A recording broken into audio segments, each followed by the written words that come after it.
કહેતા હોય છે કે આના ક્લાસીસ જ કરવા પડે, બકાયદા જઈને શીખવું પડે, તો જાતે શીખવું અઘરું નહોતું લાગતું? હું સાંભળીને એને મિમિક કરવાની કોશિશ. ધીરે ધીરે શું થવા લાગ્યું કે એ વસ્તુ મારી આઈડેન્ટિટી બનતી ગઈ. ક્યારેક બહુ કંટાળી ગયો હોય, બહુ ખરાબ દિવસ ગયો હોય, આવીને થોડું વગાડી લો એટલે આપણે મૂડ સરસ થઈ જાય. ફર્સ્ટ ઓફ ઓલ તો જાતે કર્યું બધું જ, કોઈ શીખવાડવા વાળું નહોતું. ટેલેન્ટેડ 2020 એ આખી ઘટના શું હતી? ટાઈમ્સ ફ્રેશ ફેસમાં જ મારો ફર્સ્ટ પરફોર્મન્સ okay. હતો. ત્યાં સુધી આર્ટિસ્ટ જે કરે છે એમાં એન્જોય ન કરે, ત્યાં સુધી ઓડિયન્સ એન્જોય ન કરે. શાયદથી અગર સોશિયલ મીડિયા ના હોત તો આજે હું જે બી ઓપોર્ચ્યુનિટીઝ મને મળે છે કાં તો માણસો મને જે હિસાબથી ઓળખે છે એ ના હોત. Hindustani classical fusion is my favourite genre. કેટલું અફેક્ટ કરે છે AI? તમારો આઈડિયા જે છે ને એ વધારે મેટર કરશે રાધર દેન તમે ટૂલ કયું યુઝ કર્યું છે. ક્રિએટિવિટીમાં ડેફિનેટલી આઈ થિંક પ્રોબ્લેમ થાય છે, બટ તમે એને કઈ રીતે યુઝ કરો છો એ તમને આગળ બી વધારી શકે છે. ગુડ મોર્નિંગ ગુજરાતમાં સ્વાગત છે દોસ્તો. હું શૌનક વ્યાસ અને મિત્રો આજની આ સવાર તમને બધાને ખૂબ ખૂબ મુબારક. આજનો આખો દિવસ તમારો બહુ સરસ જાય, કારણ કે આપણે આજે મળ્યા છીએ અને ખાસ વાત એ છે કે જ્યારે મનોરંજનથી સવારની શરૂઆત થતી હોય છે, મનનું રંજન થઈ જતું હોય છે, ત્યારે દિવસમાં એક અલગ પ્રકારનો આનંદ થતો હોય છે અને એટલા માટે જ આપણે ગુડ મોર્નિંગ ગુજરાતમાં મળીએ છીએ. આજે આપણા મહેમાન છે ને બહુ મજાના છે, પણ જેમ વાત કરતો હોઉં છું, મને પોતાને સંગીત બહુ ગમે છે. આઈ એમ શ્યોર દરેકના જીવનમાં સંગીતનો કોઈક ને કોઈક તો અંશ હશે જ અને એનું મહત્ત્વ પણ હશે જ. બહુ એક સરસ આજે એક ગીત યાદ આવે છે, એ ગાઉં અને આજના કાર્યક્રમની શરૂઆત એનાથી કરીએ. હે અપના દિલ તો આવારા ન જાને કિસ પે આએગા, है अपना दिल तो आवारा न जाने किस पे आएगा, ला ला रा रा रा रा रा रा रा रा रा रा रा રમ પમ પમ. હવે મેં આ ગાયું, તમને થોડી મજાય પડી હશે, પણ જ્યાં સુધી એમાં ઇન્સ્ટ્રુમેન્ટ્સ નથી આવતા, સંગીત સાઝ નથી આવતા, ત્યાં સુધી એની મજા પૂરેપૂરી માણી શકાતી જ નથી દોસ્તો. તો આજે આપણી સાથે બેન્ડ છે, તો ચાલો હવે હું એ બેન્ડને કહીશ કે આ ગીત વગાડે.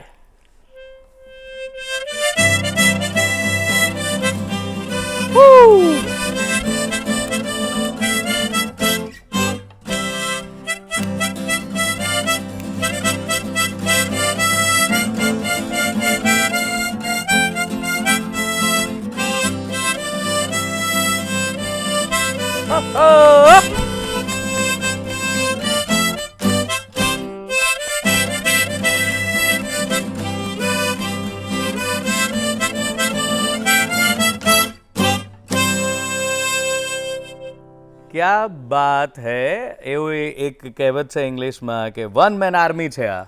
એવી રીતે અમારી પાસે જે છે એ વન વુમન બેન્ડ છે. ખુશી ઝંખારિયા. ખુશી, સ્વાગત છે તમારું ગુડ મોર્નિંગ ગુજરાતમાં. આ ખુશીને આપ જે જોઈ રહ્યા છો, ખુશી અત્યારે તો 2 જ ઇન્સ્ટ્રુમેન્ટ લઈને બેઠા છે, પણ 5 ઇન્સ્ટ્રુમેન્ટ્સ એક સાથે વગાડી શકે છે. 14 ઇન્સ્ટ્રુમેન્ટનું નોલેજ છે એ વગાડી શકે છે. સાથે સાથે એ આર્ટ ડિરેક્ટર છે, એડ ફિલ્મ્સ બનાવે છે અને બહુ બધી ઉપલબ્ધિઓ મેળવી છે. તો ખુશી, સ્વાગત છે અમારા કાર્યક્રમમાં. અને બહુ મજાની વાત છે કે તમે સંગીત સાથે જોડાયેલા છો ખાસ કરીને, એટલે હું એવું માનું છું કે જે લોકોના જીવનમાં સંગીત હોય એ લોકોના જીવનમાં આનંદ બાય ડિફોલ્ટ હોય જ છે. પણ સંગીત આવ્યું કેવી રીતે અને ક્યારથી જીવનમાં? સો સંગીત ચાલુ થયું જ્યારે હું 8 વર્ષની હતી. ઓકે. સ્કૂલ એસેમ્બલી જે હોય એમાં વગાડવાનું ચાલુ કર્યું કીબોર્ડથી. રાઈટ. તો એ ટાઈમે એવું હતું કે મારા જે બેકગ્રાઉન્ડમાં છે, ફેમિલી બેકગ્રાઉન્ડમાં તો કોઈ નથી, બટ મારા જે મમ્મીના સાઈડથી છે, તો જતીન લીંબડ નામ છે એમનું, તો એ સાઈડ પર ઓલરેડી એ લોકો મ્યુઝિક ક્લાસ ચલાવે છે. તો એવરી ટાઈમ કેવું હોય કે આપણે નાનીના ઘરે વેકેશનમાં જતા હોય, તો એ જગ્યા હું જોતી રહેતી હતી કે અચ્છા ચલો આવું કંઈ મ્યુઝિક હોય છે, વગાડીએ છીએ, કરીએ છીએ. બટ હંમેશા એક નાનપણથી એક વસ્તુ રહી છે કે હંમેશા જાતે શીખવાનો કીડો બહુ રહ્યો છે. હા. તો એ વસ્તુને જોયા કરતી હતી અને પછી મેં ઘરે ભાઈ વગાડતો હતો, તો પછી ધીરે ધીરે મેં વગાડવાનું ચાલુ કર્યું. પછી એસેમ્બલીમાં વગાડ્યું, આપણે જે સવારે પ્રેયર વગેરે ચાલતી હોય એમાં વગાડ્યું. હું તમને રોકું છું એટલે જાતે જ શીખવાનું ચાલુ કર્યું કારણ કે બહુ અઘરું હશે. લોકો એવું કહેતા હોય છે કે આના ક્લાસીસ જ કરવા પડે, બકાયદા જઈને શીખવું પડે. તો જાતે શીખવું અઘરું નહોતું લાગતું કે કેવી રીતે? આઈ થિંક સો. હું એ વસ્તુને હંમેશા એ બહુ ટાઈમ પછી મને ખબર પડી કે એને ઇયર ટ્રેનિંગ કહેવાય છે. હું સાંભળીને એને મિમિક કરવાની કોશિશ કરતી. તો આપણે સારેગામાપા તો હોય જ, તો સારેગામાપાથી બસ સાંભળીને મિમિક કરતી હતી. વાવ. તો હવે આગળ વધે પછી તમે કહેતા હતા કે પછી એસેમ્બલીમાં વગાડતી રહી. તો પછી લોકો કહેવા લાગ્યા કે અચ્છા ચલો આ છોકરી છે જે વગાડે છે. એટલે ધીરે ધીરે શું થવા લાગ્યું કે એ વસ્તુ મારી આઈડેન્ટિટી બનતી ગઈ. તો એ વસ્તુમાં મને મજા આવતી રહી ગઈ. પછી આઈ સો માય સિસ્ટર, એ આવી રીતે 5 ઇન્સ્ટ્રુમેન્ટ્સ જોડે જ વગાડે છે. તો એમને જોઈને થયું કે આપણે કેમ ના કરી શકીએ એ વસ્તુ. તો જ્યારે બે મામાને શીખવાડતા હતા, દીદીને શીખવાડતા હતા, ત્યારે હું જોતી હતી કે ઇટ્સ વેરી ઇન્ટરેસ્ટિંગ કે યસ હેતવી એમનું પણ ઇન્ટરવ્યુ કર્યું, એ પણ આવ્યું છું ક્યારે ગુડ મોર્નિંગ ગુજરાત. યસ. સો હું એમને જોયા કે આ કઈ રીતે કરી શકીએ છે. રાઈટ. તો પછી ગિટાર ધીરે ધીરે શીખવાનું ચાલુ કર્યું. And then I am like કે માઉથ ઓર્ગન હવે આના સાથે હું કઈ રીતે વગાડું. એ વસ્તુ થોડી એ હતી બિકોઝ એ ટાઈમે અમારા એટલા સારા ટાઈમ નહોતા ફેમિલીમાં કે I can buy the mouth organ stand. તો અત્યારે આજે હું સ્ટેન્ડ યુઝ કરું છું. It is made by my dad. So like આજની તારીખમાં એવું છે કે અમે લઈ શકીએ છીએ, but this is a kind of respect to my dad because જે ટાઈમે મને શીખવા માટે કઈ વસ્તુ જોતી હતી, કેમ કે એ ટાઈમે આ સ્ટેન્ડનો ભાવ 1000-1500 હતો. એટલે when I was 11 years old, it's like very long back. એ ટાઈમે ઘણું મોંઘું હતું. તો આઈ ગેસ ક્રિએટિવિટી મને ત્યાંથી જ મળી છે. પપ્પા ઇઝ લાઈક કે જોઈ રહ્યા હતા કે હું અહીંયા માઉથ ઓર્ગનને ટેપ કરીને શીખી રહી હતી એના સાથે. તો પપ્પાએ જોઈ લીધું હશે કે આ આવી રીતે કરે છે ને ફાવી નથી રહ્યું. તો પછી હું એમને કરતી હતી ને એક રાતે પછી પપ્પા લઈને આવ્યા કે આ જો આ બનાવ્યું છે મેં. પપ્પાને એવું બધું બનાવવાનો બહુ જ શોખ છે. તો પછી એમને શું કર્યું, આ જે અંદર છે એ આપણે જે હેંગર હોય ને એ છે, અને એના ઉપર જે છે એ આપણે બાઇકના અંદર જે પાઇપ હોય ને એ લગાડેલી છે. તો આજે બી હું આ જ યુઝ કરું છું. તો એવી રીતે ચાલુ થયું, બંને પ્રેક્ટિસ કર્યું. પછી ધીરે ધીરે હતું કે ઓર બે ઇન્સ્ટ્રુમેન્ટ્સ હું કઈ રીતે કહી શકું છું. તો it was all journey of listening to music અને પછી એને મિમિક કરું. બસ. ક્યાં વાત. તો સાથે સાથે ભણવાનું પણ ચાલતું રહ્યું અને યુ સ્ટડીડ વેલ. તો હવે એમાં ક્યાંય મ્યુઝિકે હેલ્પ કરી કે ક્યારેક એવું થયું કે હમણાં મ્યુઝિક રોકી દેવું જોઈએ? ના, એવું મ્યુઝિક રોકવા જેવું તો ક્યારે થયું નહીં. એક કહીએ ને કે હરેક માણસનું એક રિલેક્સેશન હોય. કોઈ બી ભણીને આવતું હોય કે ઓફિસથી આવતું હોય, ક્યાંથી બી આવતું હોય, તો એનું એક રિલેક્સેશન હોય. કોઈ એમના ફ્રેન્ડ્સ સાથે બેસે, કોઈ એમની ગમતી બુક વાંચે, કોઈ એમનું ગમતો શો જોવે. તો મારા માટે આ વસ્તુ એક રિલેક્સેશન હતું કે આવીને થોડું સ્કૂલેથી બી આવું તો સરસ વગાડી લીધું, મૂડ ફ્રેશ થઈ ગયો. તો આજે બી એવું જ છે કે આજે હું ઓફિસ જાઉં, ક્યારેક બહુ કંટાળી ગયો હોઉં, બહુ ખરાબ દિવસ ગયો હોય, તો આવીને થોડું વગાડી લઉં એટલે આપણે મૂડ સરસ થઈ જાય. ઘરમાંથી એવું હતું કે એવું કહેતા હોય કે તમારે સર્ટન એજ્યુકેશન મેળવવાનું છે કે એમાં આગળ વધવાનું છે, અને ક્યારેક એવું થાય કે આ બહુ મ્યુઝિક પર વધારે ધ્યાન આપે છે, હવે પેલું ખાસ કરીને તો 10માં 12માં એવું બધું થતું હોય, તો એવું બધું ક્યારેક થતું હતું? ના, મારા ફેમિલી હંમેશાથી બહુ જ સપોર્ટિવ રહ્યા છે. ઇવન જ્યારે હું નો કરતી હોઉં ને તો my mom dead is like કે તે આટલા ટાઈમથી વગાડ્યું નથી, તું કેમ નથી કરી રહી? સો એવું તો ક્યારે પ્રોબ્લેમ નથી રહ્યો ઘરેથી. They were always very supportive about everything. Right. અને આવું કંઈ વગાડતા હોઈએ એટલે સ્કૂલમાં સ્ટાર થઈ જતા હોઈએ છે. ડેફિનેટલી. એ માહોલ કેવો હતો? બધા એ વખતે કેવું રહેતું હતું? એ ટાઈમે તો એવું જ હોય કે થોડુંક શું હવા લાગી જાય, તો એ ટાઈમે થોડી હવા લાગી ગઈ હતી, પણ ધીરે ધીરે ઇટ્સ લાઈફ. તમે મોટા થતા જાઓ પછી શીખો કે મેચ્યોરિટી આવતી જાય. પછી ખબર પડે કે આ બધું પેલું શો ઓફ તો એક અલગ વાત છે, પણ આ બધું કરવું બહુ અઘરું છે અને એની પર ફોકસ કરવું વધારે જરૂરી છે. પણ એકચ્યુઅલી મને આ વસ્તુ માટે રિસ્પેક્ટ એટલે છે બિકોઝ ફર્સ્ટ ઓફ ઓલ તો જાતે કર્યું બધું જ, કોઈ શીખવાડવા વાળું નહોતું. બીજી વસ્તુ કે આ વસ્તુએ મને બહુ બધી જગ્યાએ પહોંચાડી છે. લાઈક ફોર એક્ઝામ્પલ, મારા લાઈફની ફર્સ્ટ ફ્લાઇટ જે લીધી હતી, અચ્છા, it was because times fresh face, તમે નામ તો સાંભળ્યું જ હશે. તો they invited me to perform in their finale Finale. At Mumbai. Wow. So એટલે બહુ નાની ઉંમરથી હું ઓલમોસ્ટ 15 વર્ષ જેટલી હોઈશ. That was my first flight alone. તો એવી રીતે ઘણી બધી ઓપોર્ચ્યુનિટીઝ મને આના કારણે મળતી હોય છે. બિલકુલ. આજે તમે Recently હું- ગુડ મોર્નિંગ ગુજરાતમાં છો. હા, સાચી વાત છે. સાચી વાત છે. રાઈટ. આ તમે આગળ વાત કરી રહ્યા હતા. પછી રિસેન્ટલી હું આ જ વસ્તુને કરે બનારસ બી જાય તો ઇટ્સ અ ગુડ થિંગ કે Right. મારા કામ સાથે સાથે એક એવી વસ્તુ છે જે મને બહુ બધી જગ્યાએ પહોંચાડે છે, બહુ બધા લોકોથી મળાવે છે. It's a very good thing. Right. અને મિસ ટેલેન્ટેડ 2020 એ આખી ઘટના શું હતી ને કેવી રીતે કે શું રહ્યું એમાં શું કર્યું હતું કે એ લોકોને એવું દેખાઈ ગયું કે અરે આ બેન ગજબ ટેલેન્ટેડ છે? શું હતું એ? સો એ આપણે ટાઈમ્સ ફ્રેશ ફેસ જે થતું હોય છે બી યાર એ ટાઈમનું હતું. તો પાર્ટિસિપેટ કર્યું તો હવે મને ટાઈમ્સ ફ્રેશ ફેસ તો મને તો એવું જ લાગ્યું હતું કે it's just musical talent and all. પછી જ્યારે હું એન્ટર થઈ અચ્છા. ત્યારે પછી મને ખબર પડ્યું કે it's also about how you present yourself, Yourself. Personality, modelling, આ તે બધું કરાવતા હોય છે. એટલે બસ એ ટાઈમે કર્યું અને apparently I was the most talented from what people perform. તો ત્યાં પણ આ રીતે 5 ઇન્સ્ટ્રુમેન્ટ વગાડેલા? યસ, ત્યાં બી વગાડેલા. ઓકે. તો ત્યાં સુધીમાં તમે ફૂલ ફ્લેજ 5 ઇન્સ્ટ્રુમેન્ટ વગાડતા તો થઈ જ ગયેલા.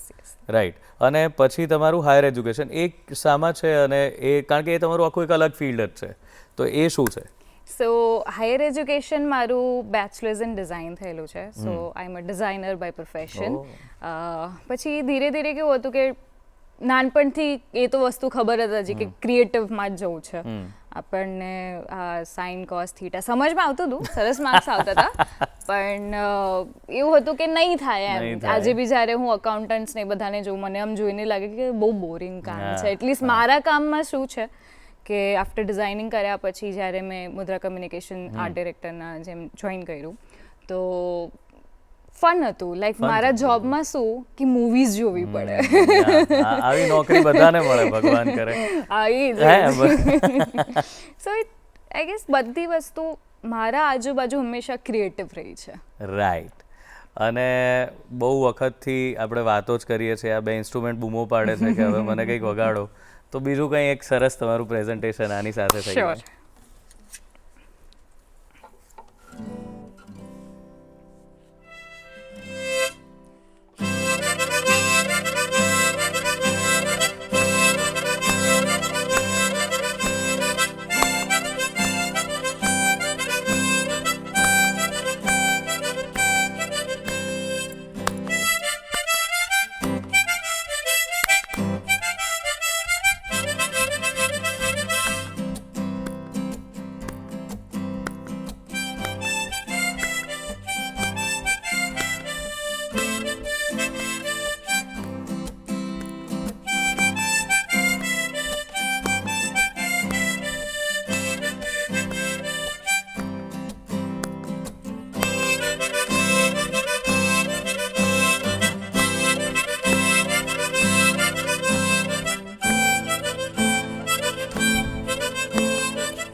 ક્યાં બાત હે ખુશી, વાહ, મજા પડી ગઈ.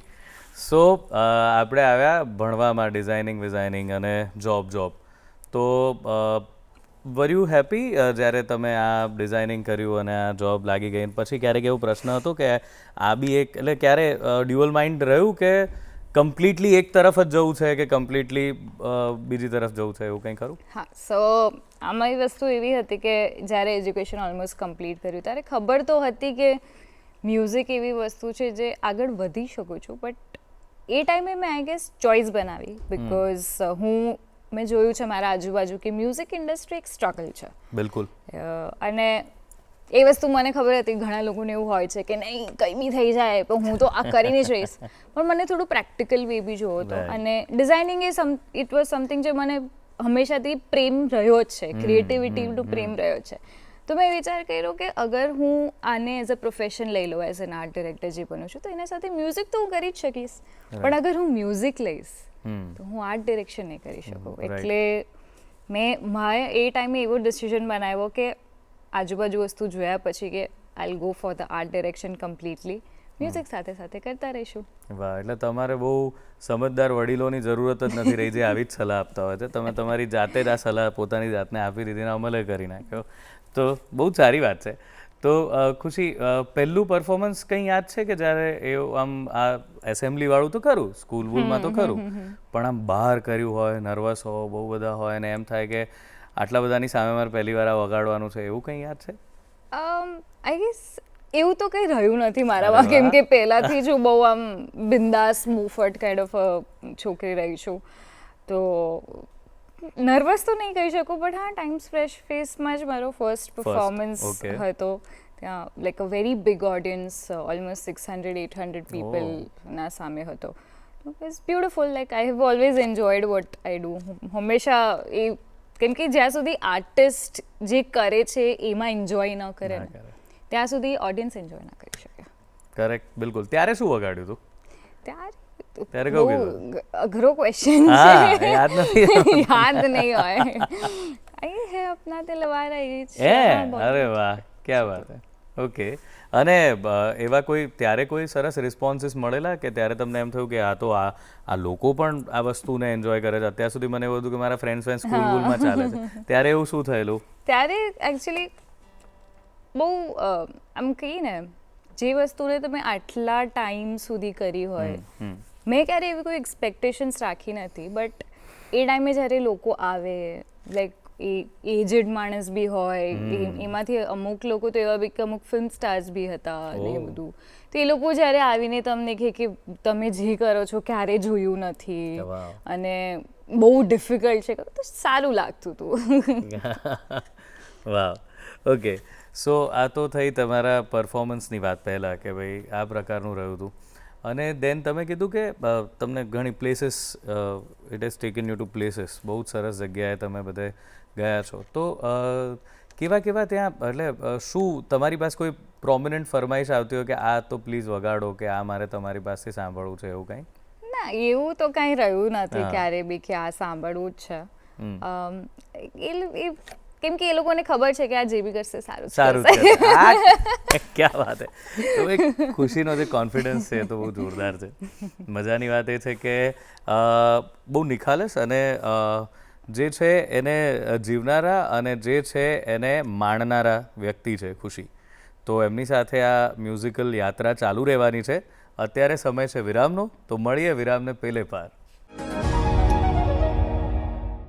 વિરામ બાદ સ્વાગત છે ગુડ મોર્નિંગ ગુજરાતમાં. ખુશી આપણી સાથે છે, જે વન વુમન બેન્ડ છે અને બહુ જ અદ્ભુત રીતે એમની સાથે આપણે બધી વાતોય કરીએ છીએ અને એમના સંગીતને માણી પણ રહ્યા છીએ. પાછા જઈએ એમની પાસે. ખુશી, આ ફિલ્ડમાં મ્યુઝિક તો બહુ, તમે જેમ કીધું એમ સ્ટ્રગલ ઘણી છે, પણ મજા એ પણ છે કે લોકો આજના જે સોશિયલ મીડિયાના જમાનામાં આ વસ્તુ એવું કહેવાય કે પહેલાં કરતાં થોડી સહેલી પણ થઈ ગઈ છે, કારણ કે અત્યારે તમે લોકો સુધી પહોંચી શકો છો. સો ટેલ અસ સમથિંગ અબાઉટ સોશિયલ મીડિયા, કે એ કેવું છે અને કેવી રીતે લોકો તમારી સાથે જોડાય છે, શું તમે પોસ્ટ કરતા રહેતા હો છો, કેવી રીતે? સોશિયલ મીડિયા પર લેટલી હું બહુ એક્ટિવ નથી, અને ક્યારે બી મેં સોશિયલ મીડિયા પર વ્યૂઝ કે લાઇક્સ કે એના માટે ક્યારે બી અપલોડ નથી કર્યું. જે બી કરતી હતી એ બસ ગમી રહ્યું છે એટલે કરું છું. સોશિયલ મીડિયાની એક હું બહુ મોટી વાત કહું તો, શાયદથી અગર સોશિયલ મીડિયા ના હોત તો આજે હું જે બી ઓપોર્ચ્યુનિટીઝ મને મળે છે, કાં તો માણસો મને જે હિસાબથી ઓળખે છે, એ ના હોત. રાઈટ. કેમ કે એ એક એટલું મોટું પ્લેટફોર્મ છે જ્યાં આર્ટિસ્ટ લોકો એકબીજા સાથે જોડાઈને એ લોકો કામ જોઈને તમને બોલાવે છે. તો એ વસ્તુ મારા લાઈફમાં બહુ મોટી રહી છે. Right. Definitely I am not so active on social media, પણ હા, એ બહુ મોટું રહ્યું છે મારા માટે ઓપોર્ચ્યુનિટીઝ લાવવા માટે. ક્યાં વાત.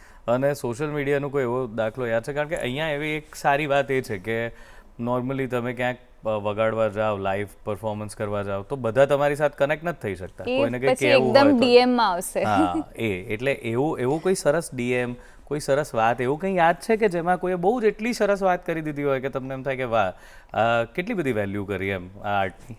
છે, બહુ જ લવલી સ્ટોરી છે. સો હું એ ટાઈમે છે ને યુટ્યુબ પર બી બધું નાખતી હતી, બહુ યંગ હતી, એટલે કરીએ વસ્તુ હતી. તો એ ટાઈમે છે ને મને બહુ લોકો પૂછતા હતા કે આ માઉથ ઓર્ગન સ્ટેન્ડ ક્યાંથી લાવ્યા છો, કેમ કે આ માઉથ ઓર્ગન સ્ટેન્ડ આજકાલ તો બહુ ઇઝીલી મળી જાય છે, બટ એ ટાઈમે શું હતું કે ઓર્ડર કરવું પડતું હતું, પછી આવે, બહુ ટાઈમ લાગી જતો તે વસ્તુને.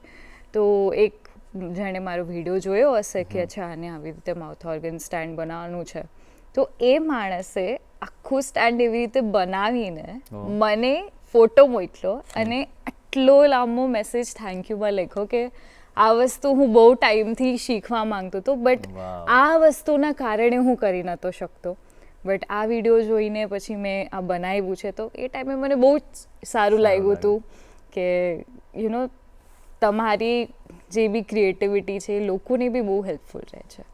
ક્યાં વાત છે, કેટલી સરસ વાત છે કે તમે કંઈક કરો અને લોકોના જીવનમાં પરિવર્તન લાવે ને કોઈ તમારા સુધી પહોંચે છે ને આપણે બિલકુલ નથી ઓળખતા. હંમેશા ઓળખતા લોકો પાસેથી કંઈક આપણે આશા રાખતા હોઈએ કે એ કંઈક કહે, પણ જેને બિલકુલ નથી ઓળખતા એ આટલી સરસ રીતે એપ્રિશિએટ કરે બહુ મજા પડતી હોય છે. બિલકુલ સાચી વાત છે. તો ખુશી, હવે આ બીજા તમારા રોલ તરફ આવીએ કે આર્ટ ડિરેક્ટર છો, એડ ફિલ્મ્સ બનાવો છો, તો ત્યાં કેવા છો ત્યાં?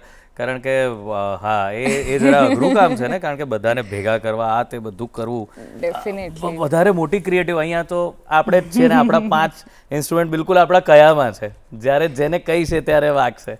પેલામાં જરાક અઘરું હોય છે, તો એ ડ્યુટી કેવી છે આર્ટ ડિરેક્ટરની? એ ડ્યુટીમાં કેવું હતું કે પહેલાં તો ક્યારેય ડિસાઇડ નહોતું કર્યું કે આર્ટ ડિરેક્ટર બનવું છે. એ છે કે કમ્યુનિકેશન ડિઝાઇન કર્યું છે તો કરી લઈશું ગ્રાફિક ડિઝાઇન આથી. તો મુદ્રા કમ્યુનિકેશન જે DDBના નામથી છે, it's top 3rd advertising agency. એ ટાઈમે હું મારું ઇન્ટર્નશિપ કરવા ગઈ હતી. ગ્રેજ્યુએશન પ્રોજેક્ટ 6 મહિનાનો હોય, તો એ 6 મહિનાના પ્રોજેક્ટમાં મને 4થા મહિનામાં જ મને જોબ ઓફર આવી ગઈ હતી. કેમ કે એ ટાઈમે મેં ઘણા મોટા કામ કર્યા. ઇન્ટર્નશિપના ટાઈમે ગુજરાત જાયન્ટ્સ જે વુમેન્સ IPL ટીમ છે એનું આખું બ્રાન્ડિંગ વસ્તુ બધું છે એ કર્યું હતું. પછી ફોર્ચ્યુનમાં બી ઘણા બધા કર્યા હતા. Adani was very prominent, Adani યુનિવર્સિટીનું બ્રાન્ડિંગ છે, ઘણું બધું કર્યું હતું. તો એ ટાઈમે જોબ ઓફર તો આવી ગઈ હતી. પછી જ્યારે હું આર્ટ ડિરેક્ટરમાં કન્વર્ટ થઈ, ડિફિકલ્ટ હતું ફોર શ્યોર. હું તમને કહું કેમ.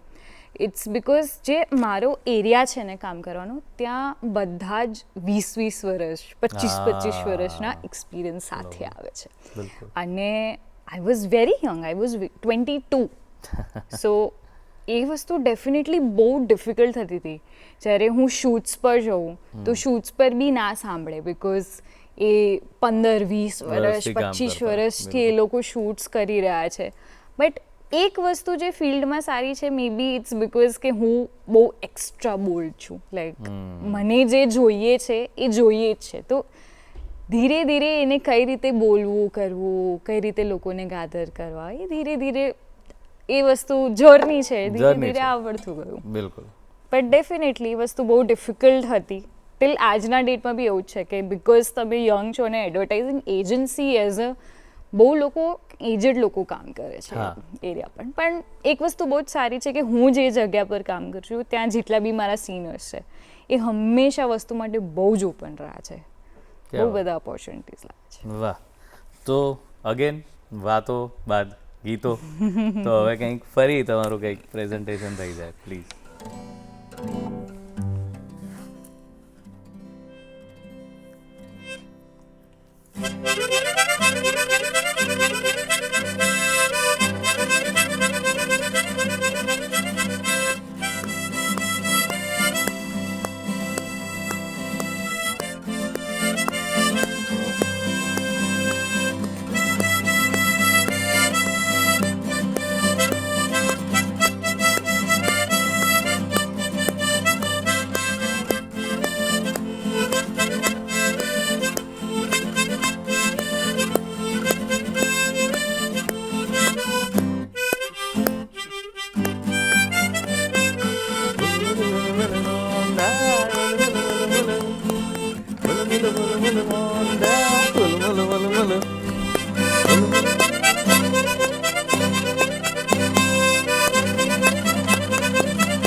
ક્યા વાત હે, વાહ. એ મિલ્ખાવાળું આખું ચિત્ર રચાઈ ગયું. બધા પાછળ ફાસ્ટ ડાન્સ કરી રહ્યા છે, ધીમે ધીમે પેસ વધે. પણ અઘરું છે ને તમારે આટલું કન્ટિન્યુઅસ કરવું, કારણ કે બીજું કંઈ વચ્ચે બ્રેક નથી, તમારે જ વગાડવાનું છે. બધા ઇન્સ્ટ્રુમેન્ટ હતું, તો આ બીજા આવે એટલે તો ક્યાં વાત હે. તો ખુશી, હવે હવેનું મ્યુઝિક છે એના વિશે તમારું, કારણ કે સિન્સ યુ આર પ્લેઇંગ, તમે મ્યુઝિકમાં છો, બધા મ્યુઝિક જેમ કે આપણે શરૂઆત કરીએ તો સાવ જૂના ફિલ્મથી કરી, 70sથી કરી, અત્યારના મ્યુઝિક પણ તમે વગાડ્યા, છોગાડા પણ વગાડ્યું. તો શું લાગે છે મ્યુઝિક ચેન્જ કેવું થયું છે ઇન્ડસ્ટ્રી, અથવા તો ઇન્ડસ્ટ્રી કરતાં બી મ્યુઝિકનો પ્રેઝન્ટેશન કેવી રીતે બદલાયું છે, શું છે એનો ચેન્જ? મ્યુઝિકના પ્રેઝન્ટેશનની અગર હું વાત કરું તો જે જૂના મ્યુઝિક હતા, આજે બી હું એમ કહીશ કે જૂના મ્યુઝિક સૌથી બેસ્ટ હતા, સૌથી ક્લાસિક મ્યુઝિક હતા. આજકાલમાં મને એવું લાગી રહ્યું છે, જે હિસાબથી હું મ્યુઝિક સાંભળું છું, આજકાલનું એઆઈ ઇન્ટિગ્રેશન એ બધું એટલું બધું વધારે થઈ ગયું છે ને કે ઓરિજિનલ મ્યુઝિક ક્યાંય સાંભળવા મળે છે ડેફિનેટલી, બટ જે જૂના સોંગમાં જે એકદમ એક વર્ડ્સ, એક વસ્તુનું જે ક્રાફ્ટ હતું, ધીરે ધીરે એવું લાગે છે કે ક્યાંક લોસ થઈ રહ્યું છે. ડેફિનેટલી એવા ઘણા બધા આર્ટિસ્ટ છે જે બહુ જ અમેઝિંગ કરી રહ્યા છે. ગેરવિટ પ્રિયાંશ મારા સૌથી ફેવરેટ, હમણાં ઘણા ફેમસ બી થઈ રહ્યા છે એ લોકો. તો હા, એ વસ્તુ છે કે મ્યુઝિક આજકાલનું સારું છે, પણ જે પુરાના જમાનામાં જે એક વસ્તુ જે ક્રાફ્ટ થતી હતી ને, એ વસ્તુ ક્યાંક મિસિંગ લાગે છે. વાહ, કયા ગીતો સાંભળવા ગમે છે, કેવા ગીતો સાંભળવા ગમે તમને? મને Hindustani classical fusion is my favourite genre. એમાં અગર હું કોઈ બેન્ડની વાત કરું તો અનિરુદ્ધ વર્મા કલેક્ટિવ છે, એ મારું હંમેશાથી સૌથી ફેવરેટ રહ્યું છે. મને સાંભળવામાં મ્યુઝિક આમ લિંકિન પાર્ક બી બહુ જ ગમે છે. તો મારા બે ઓપોઝિટ છે, but always I opt for Hindustani classical fusion હંમેશા. એ બી મેં પેટર્ન્સ જોયા છે કે હું જે બી વસ્તુ સાંભળતી હોઉં છું, એમાં શબ્દો સાથે સાથે જેમાં સરગમ બી હોય, એવા સોંગ્સ મને બહુ જ ગમે છે. બહુ જ ગમે છે. ઓકે. અને આ એઆઈની તમે વાત કરી છે, તો હંમેશા એ પ્રશ્ન દરેક માટે છે, પણ ખાસ કરીને ક્રિએટિવ લોકો માટે તો એ બહુ જ મોટો પ્રશ્ન છે કે કેટલું અફેક્ટ કરે છે એઆઈ, સારા અને ખરાબ બંને વેમાં? જો એઆઈ એક એવી વસ્તુ છે કે આ વસ્તુ કોટ મેં મારા ઓફિસમાં લાગેલો છે, એ મેં વાંચ્યો છે કે હંમેશા તમે કેટલા બી આજથી 100 વર્ષ પછી બી તમારો આઈડિયા જે છે ને, એ વધારે મેટર કરશે રાધર દેન તમે ટૂલ કયું યુઝ કર્યું છે. તો આજના દોરમાં તકલીફ શું છે, જે હું જોઈ રહી છું મારા પર્સપેક્ટિવના હિસાબથી, કે એ લોકો ટૂલના તરીકે નહીં, એને આઈડિયાના રીતે યુઝ કરે છે જનરેશનમાં. આજે કોઈને કાંઈ બી કેવું બી હોય તો તરત જ લખી દે છે. આજકાલના લવ લેટર્સ બી તમે જોતા હો છો એઆઈ જનરેટેડ હોય છે. So I think so AI in a way for creative field specially ત્યાં અફેક્ટ કરે કે જે માણસને મ્યુઝિક નથી બી આવડતું, એ બી આજે મ્યુઝિક જનરેટ કરી દે છે. ફોર એક્ઝામ્પલ, લેટ્સ સે કોઈ કેફે બને છે અને કેફેમાં કોઈને મ્યુઝિક પ્રોડ્યુસ કરાવીને પાછળ કરવું છે, ઓર કોઈ નાની શોપ છે એને મ્યુઝિક પ્રોડ્યુસ, તો પહેલાં એ લોકો કોન્ટેક્ટ કરતા હતા કે આ મ્યુઝિક ડિરેક્ટર છે, આપણે આને કરી શકીએ છીએ. પણ હવે એ વસ્તુમાં કેવું છે કે એઆઈ છે ને, હવે આપણે જાતે કરી લઈશું થોડું શું, તો ત્યાં મને એવું લાગે છે કે ક્રિએટિવ ફિલ્ડમાં લોકોને એ વસ્તુમાં અફેક્ટ કરે છે કે પહેલાં જે કામ મળતું હતું, હવે થોડું જે વસ્તુ છે એ ધીરે ધીરે જાતે કરવા લાગ્યા છે. અને ઘણીવાર એવું પણ થાય છે કે કોઈ એક રિઝલ્ટ એવું ચમત્કારિક સરસ મળી જાય તો એમને એમ જ લાગે છે કે આ જ પરફેક્ટ છે, આમાં ક્યાં મગજમારી, તરત થઈ ગયું. પેલું તો તમે કોસ્ટિક કરાવો, બધાને બેસાડો ને આ ઇન્સ્ટ્રુમેન્ટ આ આવશે ને આ આવશે, એના કરતા આ વસ્તુ મારા કામમાં બી પ્રોબ્લેમ થાય છે. હવે છેલ્લા 4 વર્ષમાં 2 વર્ષથી જે ડિફરન્સ આવ્યો છે, હવે તો ક્લાયન્ટ બધું જનરેટ કરીને મોકલે છે, અચ્છા મને આવું જોઈએ છે. કરેક્ટ, બહુ સાચી વાત છે. સો ત્યાં પછી એ લોકોને ક્રિએટિવિટી સમજાવવામાં લોસ થઈ જાય, કેમ કે પહેલાં કેવું હતું કે ક્લાયન્ટ જે ઇમેજિન કરતું હતું, or let's say client can be music also in art direction also, એ જે ઇમેજિન કરતું હતું એ ક્યારેય બતાવી નહોતું શકતું. હવે શું છે, એ લોકોને એક ટૂલ મળી ગયું છે કે આમાંથી હવે આપણે જનરેટ કરીને આ બતાવીશું ને મને આ જ જોઈએ છે. સો ત્યાં ક્રિએટિવિટીમાં ડેફિનેટલી આઈ થિંક પ્રોબ્લેમ થાય છે, બટ તમે એને કઈ રીતે યુઝ કરો છો એ તમને આગળ બી વધારી શકે છે. વાહ. સિન્સ માઉથ ઓર્ગન ક્યારનું આમ નજરમાં સામે જ આવે, તમારી સામે જોઈએ ત્યારે, તો શોલેનું માઉથ ઓર્ગન, શોલે ફિલ્મમાં જે વગાડ્યું છે, આર.ડી. બર્મને પોતે વગાડ્યું છે એ માઉથ ઓર્ગન, તો એ બહુ પોપ્યુલર છે. તો એ તમે વગાડી શકો? એ આમાં નહીં વાગે બિકોઝ એ જે Okay. છે ને મેજર માઇનર Major છે તો minor. એમાં સ્લાઇડર વાળું છે ઓકે, તો આમાં જે વાગતું હોય વગાડો. ખાલી આમાં વગાડું. હા, ખાલી Okay. માઉથ વાગે.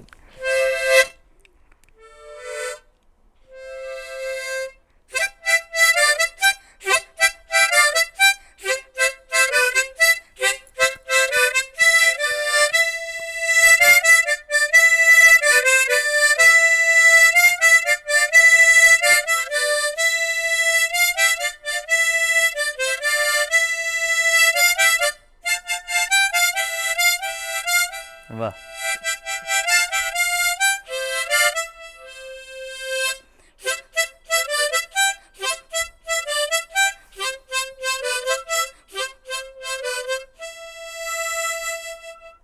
વાહ, ક્યા વાત હે, અદ્ભુત.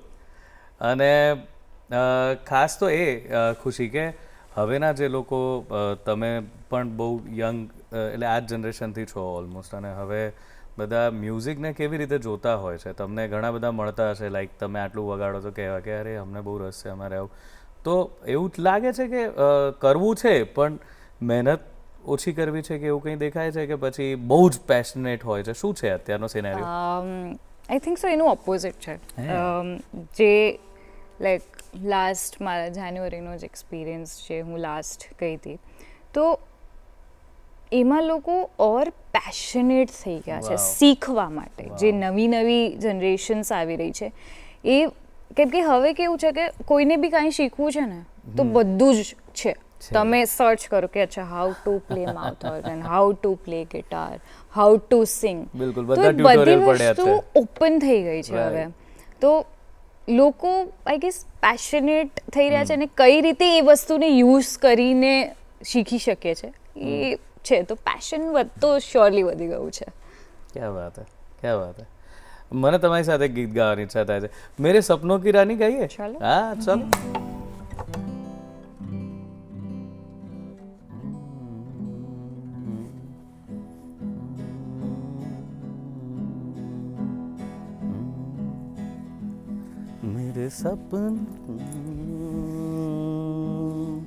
मेरे सपनों की रानी कब आएगी? तू कहो स्केल दे, तुम्हें गाओ.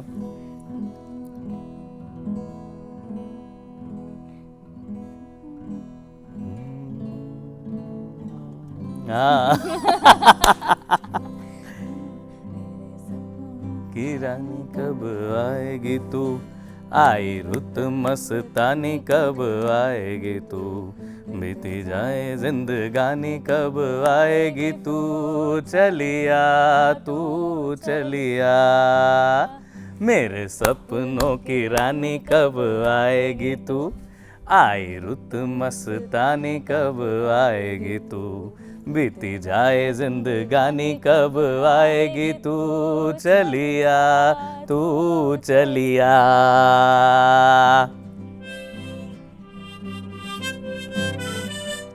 આમાં નહીં વાગે. Again minor. તો તમે કહો કોઈ ગીત એ આપણે ગાઈએ જે આમાં વાગતું હોય.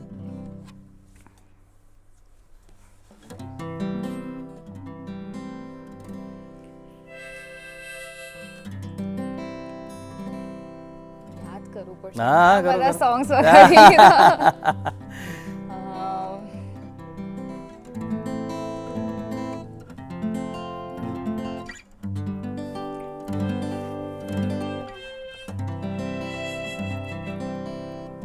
યાદ નથી આવે રે. વાવ. ચહેરા યા ચાંદ ખિલાએ? સાગર? નહીં, આમાં કયું વાગશે?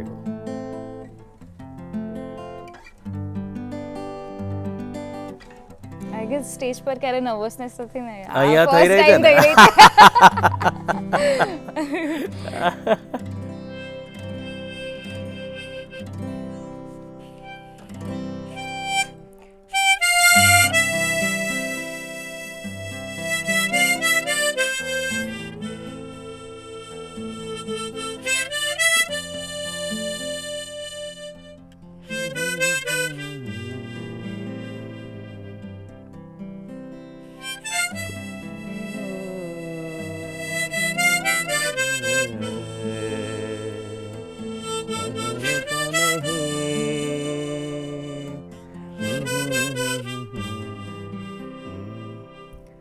ले जाए चले कहाँ हवाएं हवाएं ले जाए जाने कहाँ हवाएं हवाएं ले जाए तुझे कहाँ हवाएं हवाएं ले जाए तुझे कहाँ हवाएं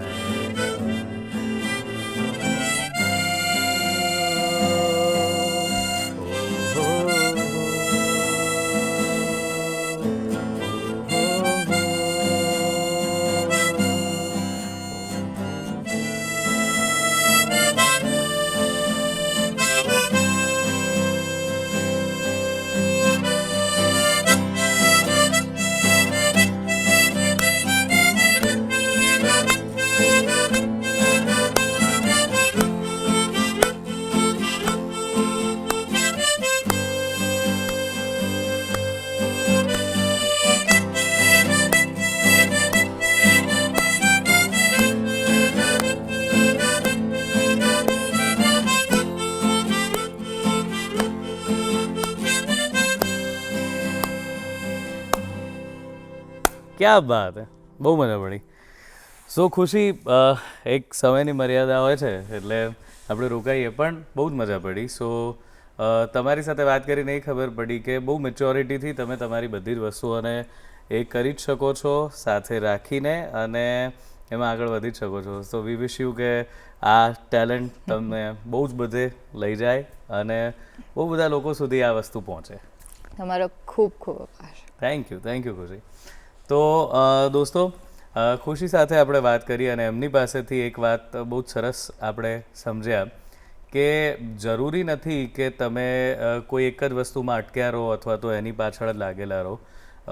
ફ્લો સાથે જાઓ, જેમ જીવન લઈ જાય છે એમ જાઓ, અને તમને જે મળે છે એમાં આનંદ લેતા જાઓ. સો એ જ આપણું જીવન રહેવું જોઈએ. તો એ જ તમને પણ શુભેચ્છાઓ છે. જતાં પહેલાં તમે તમારા પ્રતિભાવો અમને જલ્દી મોકલી આપો. અમે તમારા પ્રતિભાવોને બહુ જ સિરિયસલી લઈએ છીએ અને એની પર કામ કરીએ છીએ. અમારું ઈમેલ આઈડી છે goodmorninggujratshow@gmail.com. અને આ એપિસોડ, બીજા બધા સરસ મજાના એપિસોડ જે તમને ગમતા હોય એ તમે ગમે ત્યારે જોઈ શકો છો અમારી યુટ્યુબ ચેનલ પર. મળીએ આવતા એપિસોડમાં.